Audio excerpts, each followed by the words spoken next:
अस्सलाम वालेकुम मलगरो د عمران خان और पाकिस्तान तहरीक इंसाफ कारकुनान दपारा غټه خوشخبری ده عمران خان ته ډېر زر رهایی میلو شي یو څو ورځې پس په عمران خان بنیګالا کې وي په اډیالا جیل کې عمران خان سره د آرمی یو غټ افسر ملاقات کړی دی کم افسر چې اډیالا جیل کې عمران خان سره ملاقات کړی دی نو هغه د آرمی چیف جنرال عاصم منیر ډېر نږدې افسر دی هغه باندې ډېر زیات اعتماد دی عمران خان ته کم شرایط مخې ته خو دي او عمران خان ولا ډېر دلچسپ جواب ورکړی دی هغه باره کې هم خبره کو په ټول پاکستان کې تحریک لبیک د پاکستان تحریک انصاف د مدد کولو اعلان کړی دی د سره د پاکستان تحریک انصاف چې عدالتونو کې داندلې حواله سره کم کیسونه دي ناغه به ډیر زیات مضبوط شي په پنجاب کې د پاکستان تحریک انصاف ایم پی ای ته د 30 کروڑ روپو آفر شوی دی یو ډیر غټ سیاسي جماعت پاکستان تحریک انصاف سره د اتحاد لپاره رابطه کړی دا سینیر صحافي حامد میر دا خبره کوي چې د پاکستان د تاریخ دا واحد الیکشن دی چې کوم کسانو ګټلې د ناغوی دا خبره کوي چې موږ نه د ګټلې بلکې زموږ مخالف امیدوار ګټلې دا اوس پورې چې کوم صورتحال دی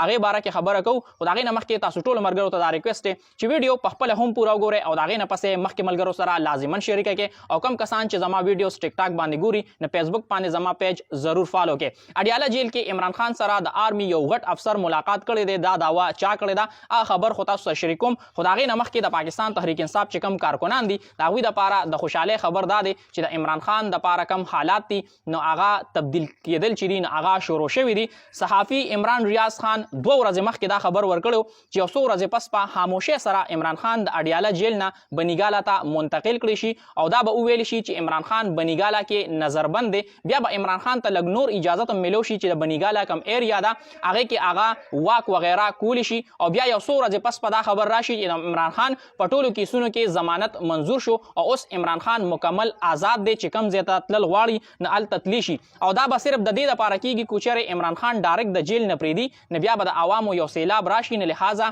داسې بنه کیږي بلکې خاموشي سره به اول عمران خان د اډیالا جیل نه بنیګالا ته منتقل کړي کیږي اوس ډیر خلک دا خبره کوي چې عمران خان د اډیالا جیل نه بنیګالا ته منتقل کړی شوی دی نه دې خبره کې هیڅ قسمه صداقت نشته البته چې کم حالات دې ټیم کې مونږ ګورو داغه مطابق د عمران خان رهایی ډیر زر ممکنه ده ډیر غټ تجزیه کار او صحافیان د دې خبرې داوا کوي چې عمران خان به ډیر زر د جیل نه بهر وي په پنجاب کې د پاکستان تحریک انصاف ایم پی ای ته د 30 کروڑ روپو پیشکش شوی دی د پنجاب د پاکستان تحریک انصاف صوبایي صدر حماد اظهر دا خبره کوي چې د نون لیگ اساډار زمونږ یو ایم پی ای ته ټلیفون وکړو هغه دا خبره وکړه چې د پیسو د پاره به یو بل کس ته ټلیفون کوي نه بیا ماته یو بل کس ټلیفون وکړو ماته د 30 کروڑ روپو آفر راکړ نو اوس د نواز شریف د پاره دا ډیر د شرم مقام دی د پاکستان د جمهوریت لپاره د شرم مقام دی چې د دومره هرڅه باوجود اوس هم نواز شریف ته د حکومت جوړولو لپاره د عمران خان د کسانو ضرورت دی اډیالا جیل کې عمران خان سره د آرمی یو غټ افسر ملاقات کړی دی سینیر صحافي اسد تور د دې خبرې داوا کړې ده دا دغه سټوري ده چې زه تاسو سره شریکوم عمران خان ته کم شرایط مخې دی خو دی عمران خان ولا څنګه جواب ورکړی دی دا ټولې خبرې اسد تور کړی دي او هغه چې سویل دي هغه تاسو سره شریکوم لیفټننټ جنرال اویس دستگیر چیرمن جنرال سټاف ته د ټیم کې هغه او د آرمی چیف جنرال عاصم منیر یو ډیر قابل اعتماد افسر دی او لیفټننټ جنرال اویس دستگیر اډیالا جیل کې عمران خان سره ملاقات کړی دی او عمران خان ته یو څو خبرې کړې دي عمران خان ته شرایط مخې ته خو دي لومبني خدا چې ستاسو لپاره به مونږ حالات کې نرمي پیدا کو طالبہ په خیبر پختونخوا کې د حکومت جوړولو مقدر کو او نه صرف موقع بلکې هغه حکومت په خپل مرزي سره چلے او وفاق کې هم مونږ بستا د منډیټ احترام کو خو چې کم حکومت جوړیږي د پی ډی ایم طرز باندې نه ته هغه اومنه او هغه چې دین ته پرې د چې هغه خپل کار جاری ساتي ځکه چې سیاسي استحکام د ټیم کې د پاکستان لپاره ډیر زیات ضرورت دی د پاکستان د معیشت چې کم حالات دي نو کوچره پاکستان کې سیاسي استحکام رانغه نه بیا معیشت چې دی هغه به ډیفالت طرف تراشي خدا نه خواسته پاکستان چې دین هغه به دیوالیا کیرو طرف ته تلی شي نه لہذا د سیاسي استحکام چې دین هغه د معیشت لپاره ډیر زیات ضروری دی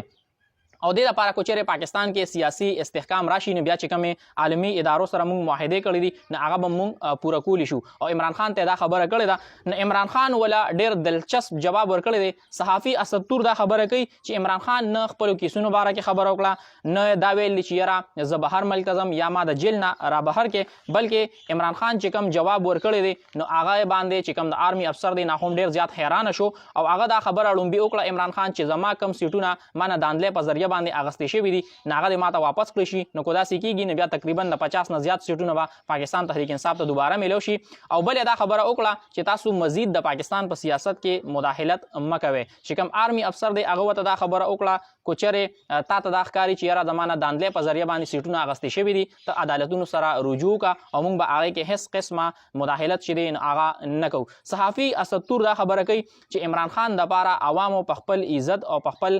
ژوند باندې لوبې کړي دي او عمران خان له ووټ ورکړی دی نو لحاظه عمران خان به هرګز ډیل نه کوي او کوچره عمران خان دې ټیم کې ډیل کوي نو هغه به د خپل ووټرز او د خپل چې کوم دغه سپورټران دي د هغې توهین به کوي. خو اوس دې خبره کې څومره حقیقت دی دا خو به راتلونکي ټیم کې پته لګي. یو غټ سیاسي جماعت پاکستان تحریک انصاف دپاره سره د اتحاد دپاره رابطه کړې ده د پاکستان تحریک انصاف چې کوم ترجمان دی رؤوف حسن هغه دا خبره کوي چې یو غټ سیاسي جماعت موږ سره رابطه کړې ده خو د پارټۍ نوم یې نه دی اخیستی چې هغه کوم سیاسي جماعت دی. تحریک لبیک په ټول پاکستان کې د پاکستان تحریک انصاف د مدد کولو اعلان کړی دی. تحریک لبیک دا خبره کړې ده چې پاکستان تحریک انصاف داندلې حوالې سره څومره هم کیسونه عدالتونو کې جمع کړي دي نو موږ به خپل چې کوم پام پوټي پایپ دی هغه هم پاکستان تحریک انصاف لا ورکو او ډیر داسې درجنونو مثالونه به تاسو کتلی وي چې پرونه داسې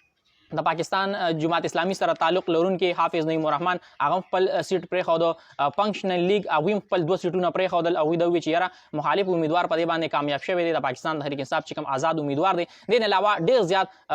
مثالونه زموږ وړاندې دي پرون ډېر زیات ویډیوز پرون ما تاسو سره خبر شریک کړو چې یاره ډېر کسان چې دي نو هغه دا خبره کوي چې یاره زموږ مخالف امیدوار چې دی هغه کامیاب شوی دی او ما تاسو ته هم چې یاره سینیر صحافي حامد میر دا خبره کوي چې د پاکستان د تاریخ واحد الیکشن دی چې کومو کسانو ګټلې ده نو هغوی دا خبره کوي چې یاره موږ نه ده ګټلې بلکې زموږ مخالف امیدوار ګټلې ده. نو اوس کو چېرې پاکستان تحریک انصاف په عدالتونو کې خپل پام 45 وښیي او چې هغې حلقې نه کم نور آزاد امیدوار یا بلې پارټۍ والي هغوی خپل پام 45 وښیي نو بیا به جج چې دی هغه په دې باندې مجبوره شي چې هغه سیټ چې دی پاکستان تحریک انصاف له ورکړي. خو ګورو چې دې حوالې سره عدالتونه څه کوي. ټول انحصار دې ټایم کې په عدالتونو کې دی. ټول اپډیټ په انشاءالله په راتلونکي ټایم کې تاسو سره شریکوم. د الله په امان.